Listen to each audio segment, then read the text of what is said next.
Salam dəyərli izləyicilər, hər birinizə xoş gördük. Bu videoda sizlərlə 4-cü sinif monitorinq imtahanına hazırlaşan şagirdlər üçün təşkil etdiyimiz sadəcə 22-ci həftəlik sınaq imtahanında istifadə olunan riyaziyyat suallarının izahını verəcəm. Dostlar, bundan əvvəl bizim həftəlik sınaqlarımız, sonra gündəlik videolarımız, mövzu izahları və s.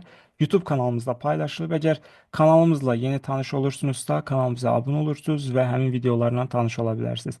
Əlavə olaraq bu videonu da bəyənməyi və ətrafınızda olan digər insanlarla da paylaşmağı unutmursunuz ki, digər insanlar da faydalansınlar. Bizim monitorinq test toplumumuz var. Ekranda aşağı sol tərəfdə WhatsApp nömrəsi görürsünüz. 055 239 2041. Həmin nömrəyə yazaraq test toplusu haqqında detallı məlumat əldə edə bilərsiniz. Test toplusunun əsas özəlliyi ondan ibarətdir ki, içərisində olan bütün sualların video izahları mövcuddur.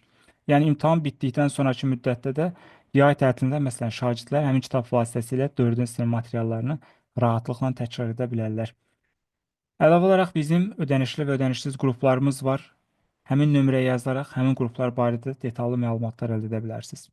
Birinci sualdan başlayırıq. Əvvəlcə videonu saxlayırsınız, müstəqil formada sual yazmağa cəhd göstərirsiniz, sonra mənim izahımla doğru yoxsa yanlış yazdığınızı müəyyən edə bilərsiniz.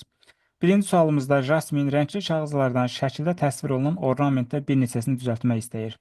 O, bir göy vərəqdən cəmi 40 göy dairə kəsə bildi. Ornamenti tamamlamaq üçün Jasmin neçə sarı üçbucaq kəsməlidir?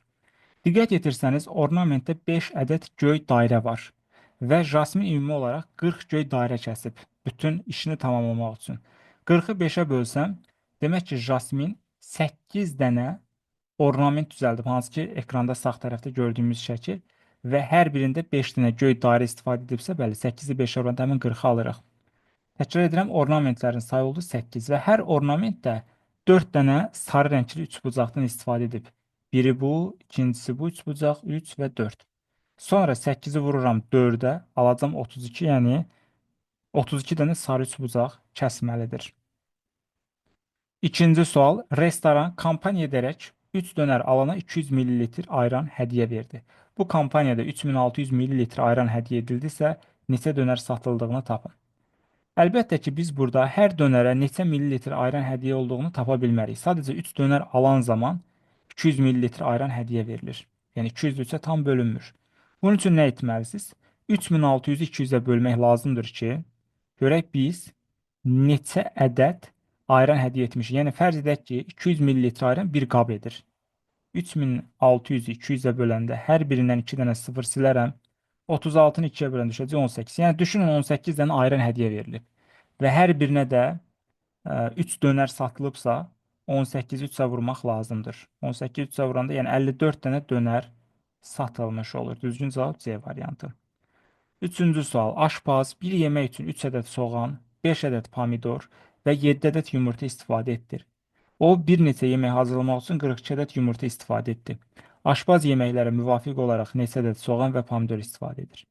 Deməli dostlar, 42 dənə yumurta istifadə edibsə, 42-ni əvvəlcə bölürəm 7-yə. 42-ni 7-yə bölən düşəcək 6. Yəni düşünün ki, aşpaz 6 nəfər üçün yemək hazırlayır. Yəni hamısı eyni yeməklərdir. Ümumi olaraq 7 yumurta, 3 soğan, 5 dənə pomidordan istifadə edir bir yeməyi hazırlamaq üçün. İndi eyni qayda üzrə 6 porsiyon olacaqsa 6-nı 3-ə vuraram 18 dənə soğan, 6-nı 5-ə vuraram 30 dənə pomidor istifadə edər. Düzgün cavab A variantı. Sual 4. Çap evindəki kiçik printer 1 səhifəni 6 saniyəyə, böyük printer isə 7 səhifəni 4 saniyəyə çap edir. Kiçik printer 8 səhifə çap etdiyi müddətdə böyük printer neçə səhifə çap edər? Diqqət etirsək, 1 səhifəni 6 saniyəyə çap edir kiçik printer və 8 səhifə çap etmək üçün nə qədər müddətə ehtiyac var? 8-i vuracam 6-ya 48 saniyə. Çünki hər səhifə 6 saniyədən 8 səhifəm 48 saniyədir. 48-i 4-ə bölərəm. Görək 48-in içərisində neçə dənə 4 var? 48-i 4-ə bölən düşür 12. Yəni 12 dənə 4 saniyə var orada. Hər 4 saniyədə də 7 səhifə çap olunur. Onda 12-ni vuracam 7-yə düşəcək 84. Demək ki, 84 dənə səhifə çap olunur. Düzgün cavab D variantı olur. 5-ci sual. 1, 2, 3, 4 rəqəmləri boş xanalara elə yerləşdirilməlidir ki, hər sətir və ya sütunda, həmçinin kiçik kvadratlarda müxtəlif rəqəmlər olsun. Buna görə sual işarəsi qoyulan yerdəki ədədlərin cəmini tapın. Dostlar, Sudoku oyunudur bu oyun. Orta məktəb dərsində də bununla bağlı bir tapşırığımız qeyd olunur. Yəni mənası odur ki, bax kiçik kvadratlar. Burada da hər rəqəmdən bir dəfə istifadə edə bilərsən. Həmçinin bu Sütun üzrə həmçinin bu sıra üzrə də hər birindən bir dənə istifadə edə bilərsən. Əvvəlcə məsələn başlaya bilərik burada. Çünki burada 2 rəqəm varsa işimiz daha rahatdır. Yəni boş yerlərə 1 və 2-lər qalıb, onun hər hansı birini yerləşdirməliyik. Amma bura məsələn bax 2-ni yaza bilmərəm, çünki bu sırada artıq 2-dən istifadə olunub. Demək ki, bura 1 olmağa məcburdur. Bura 1-dirsə, bura 2 yazacağam. İndi bu sütun üzrə baxaq. 1, 2, 4 var. Deməli, yuxarı hissəyə 3 yaza bilərəm. Sonra bu hissəyə keçid edirəm. Burada qalır 1 və 4. Bura 1 yaza bilmərəm. Nəyə görə? Çünki bu sıra üzrə artıq 1 var. Onda bura 4 olmağa məcburdur. Bura 4-dürsə, sual işarəsi olacaq 1. Bunu xüsusi dairəyə alıram. Sonra keçirik bu hissəyə. Burada 1 və 3 qalıb. Bura 3 yazmağa məcburam. Çünki 1 yazsam burada qaydanı pozaram. Deməli, burada olacaq 1. Əslində mən sual işarələrini tapdım. 1 və 1 cəm olacaq 2. Maraq üçün doldura da bilərik içərisini. Yəni, məsələn, bu sıra üzrə baxsanız, bura 3 olmağa məcburdur. Yerdə qalır 2 və 4. Burada 2, 4 belə də yaza bilərsiniz. O zaman bura 4, 2 olacaq. Və yaxud da yuxarı hissəni 4, 2 yazsanız, buranı 2, 4 yazaraq da doldura bilərsiniz. 6-cı sual. Həcmi 520 litr olan hovuz tam olaraq boşdur. Hovuza qoşulan bir kran hovuza dəqiqədə 25 litr su axıdır. Hovuzun altında olan deşik isə dəqiqədə 12 litr suyu kənara axıdır. Neçə dəqiqədən sonra hovuz tam dolar? 25 litr su daxilə tökülür. Bundan 12 litr axıb gedir. 25-dən 12-ni çıxaram, qalacaq 13 litr. Yəni hər dəqiqədə hovuzun içərisində 13 litr su qalır. Ümumi 520 litrdir. Bölərəm 13-ə, bu da düşəcək 40. Yəni 40 dəqiqədən sonra hovuz tam dolacaq. Düzgün cavab B variantına uyğun gəlir. 7-ci sual. Əlinizdə 5 qutu şokolad var. Hər bir qutunun daxilində 6 ədəd şokolad var. Bütün qutularda hər bir şokoladın çəkisi 10 qram olsa da, qutuların birində olan şokoladların hamısı 9 qramdır. Tərəzi vasitəsilə ən az neçə cəhətdə yüngül olan şokolad qutusunu müəyyən etmək olar? Dostlar, bunu bir cəhətdə müəyyən etmək mümkündür. Mühakimə məsələsidir. Necə müəyyən edə bilərsiniz? Birinci qutudan bir dənə şokolad götürün. İkincidən 2 dənə. Üçüncüdən 3 dənə. Dördüncüdən 4 dənə. Beşincidən 5 dənə şokolad götürün. Bizim ümumi olaraq 15 dənə şokoladımız var. 15 şokolad, heç birində problem yoxdursa 15 ona vuraram, olar 150 qram. Yəni burada 150 qram yazılardı. Amma əlbəttə ki, bu qutuların birində problem var. Biz bunu müəyyən etməyə çalışmalıyıq. Fərz edirəm ki, problem birinci qutudadır. Bu zaman burada 9 qram olar, çünki bir dənə götürmüşəm. İkincilə problem yoxdur. Hərəsi 10 qramdan 20 qram bu edir. Üçüncüdə 3 dənə şokolad götürmüşəm. Bu 30 qram, bu 40 qram, bu 50 qram. Toplasam hamısı birlikdə olacaq 149 qram. Yəni burada 149 yazılsa, əminliklə deyə bilərəm ki, bu birinci qutuda problem var. Fərz edirəm ki, bu ikinci qutudadır. Yəni problem ikinci qutudadır. İkinci qutuda problem varsa, birinci qutudakı şokoladın çəkisi 10 qram olacaq. Yəni bura qoyduğum. İkinci qutu hər biri 9 qramdan 18 qram olacaq. Üçüncü qutuda problem yoxdur, 30-dur, dördüncü 40-dır, beşinci də 50-dir. Bunları toplasam olacaq, deməli 148 qram. Əgər burada 148 yazılsa, əminliklə deyəcəm ki, bu ikinci qutudadır. Eyni qayda üzrə üçüncü qutunu yoxlaya bilərsiniz. Yəni orada hər birində problem varsa 27 qram, toplam 147 olacaq. 147 olsa deyəcəm üçüncü qutu. 146 olsa olacaq dördüncü qutu, 145 qram olsa deyəcəm 5-ci qutuda problem var. Biraz düşündürücü sualdır, yəni asan olmayan mühakimə məsələsidir. Sual 8. Hər bir əşyanın hündürlüyünü onun kölgəsinin uzunluğuna böldükdə alınan cavablar eyni olur.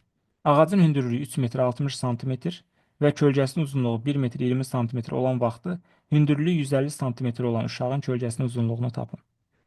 Deməli, ağacın hündürlüyü 3 metr 60 sm, başqa sözlə 360-dır. Bunu bölmək lazımdır 1 metr 20 sm, yəni 120-yə.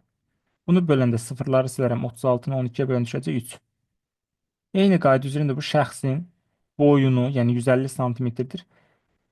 Kölgəsinin uzunluğuna bölündə 3 düşməlidir.